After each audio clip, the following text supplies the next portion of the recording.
Hello mga ka-viewers, kumusta po kayo? Ayan, ito nga po yung sinasabi ko sa inyo. Nabibidyohan ko ito mga display ng Halloween dito sa neighborhood. Ako po ay galing sa trabaho niyaan. Ay talagang ako'y patigil-tigil at nakakaagaw pansin nga naman ito mga display nila. Yung iba nakakatakot.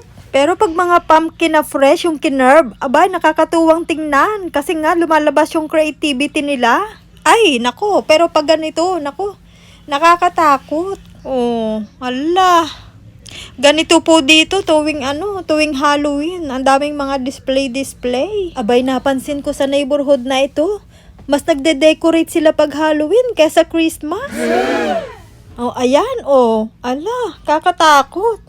Ay, bakit nga pala ganito ang mga Canadian? Ba't sila nagde-display ng mga ganyan pagka Halloween? Ay, ang pasimuno po niyan ay ang mga Scottish at Irish na nag-immigrate dito noong 1800. Kaya mula noon, taon-taon, tuwing October 31, nagde-display sila ng ganyan. Ang mga bata nga pala dito, pagpasok sa school, naka-costume sila. Karamihan, mga naka-superhero costume o kahit na anong gusto nila. Yung anak ko nga, firefighter ang costume niya. Kaya lang, hindi siya nakapunta sa school dahil nagkasakit siya. Ayun pa naman ay araw-araw niyang isinusukat bago pa mag-Halloween at excited. Tapos sa kaarawan, naku, namiss niya ang school. Ipagpatuloy na po muna natin ang panonood at mamaya ay may istorya na naman ako.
Ayan, sana hindi po kayo masyado natakot.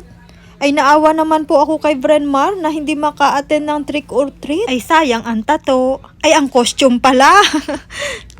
Kaya isinakay ko na lamang sa stroller para hindi masyado mapagod. Pupunta po tayo ngayon sa dati kong inaalagaan nung ako ay nani pa. Pero hindi po tayo masyado magtatagal para makapahinga agad si Brenmar. At kinunan ko din nga ng video itong nadaanan natin. Mamaya pag madilim na pagbalik natin, kunan uli natin ng video. Mas maganda yan sigurado pag gabi na.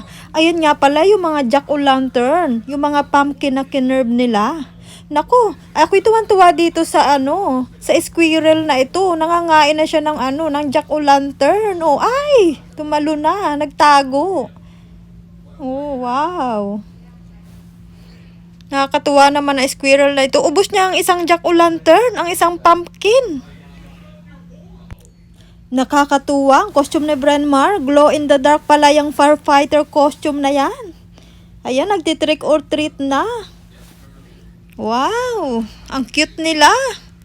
Oh, wow, sulit na sulit ang pagbili ng costume. Happy si Brenmar. Oh, may pagkaway pa. Wow, ang ganda ng jack-o'-lantern. Oh, napaka-creative naman ang gumawa niyan.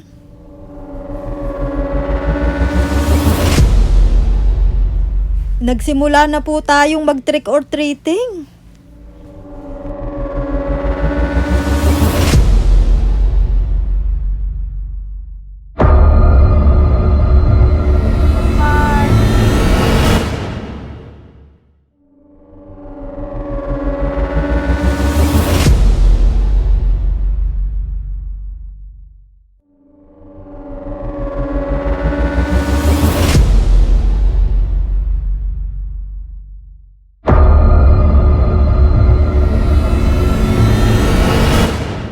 Ilang bahay lang po ang pinuntahan natin para makauwi na po tayo ng maaga-aga at na makapagpahinga na rin si Brenmar. At saka may imimit pa rin po ang kasama natin. Ayan, syempre bago umuwi, hindi mawawala ang selfie para may souvenir naman, nakakatuwa.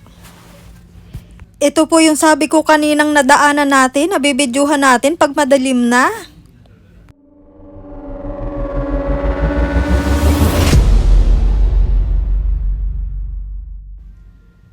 Mga almost 15 minutes nga lang po at nakarating na rin tayo.